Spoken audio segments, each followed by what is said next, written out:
আসসালামু আলাইকুম। আজকে আমি একটা নতুন ভিডিও নিয়ে এসেছি আপনাদের মাঝে। কোনো লাইক, কমেন্ট, শেয়ার, সাবস্ক্রাইব কিছুর জন্যই না।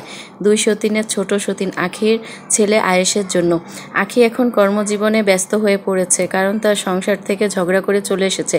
কিন্তু আয়েশকে তার নানা, নানি, খালা, মামা সবাই আদরে যত্নে পালতিছে। মাও কিন্তু কম আদর করে না।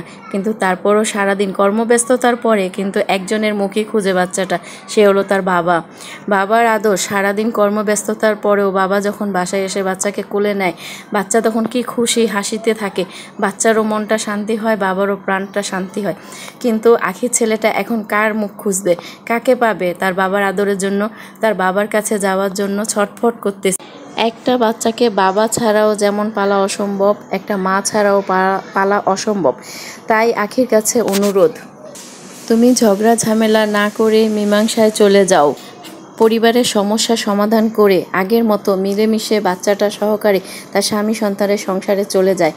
আমার মতো আপনারাও যদি এটার ভিতরে একমত হয়ে থাকেন তাহলে কমেন্টে এসে জানান। আমার এই আখির বাচ্চাটার জন্য খুব মায়া হয়।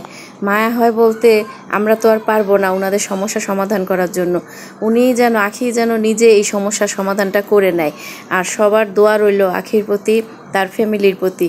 সবাই যেন তাদেরকে সাপোর্ট করে তাদের সংসারটাকে মিলিয়ে দেয়। আজ এই পর্যন্তই। আবার কোনো নতুন ভিডিও নিয়ে আপনাদের কাছে আসব। আগামীতে নতুন নতুন ভিডিও দেখার জন্য আপনারা আমার পাশে থাকবেন।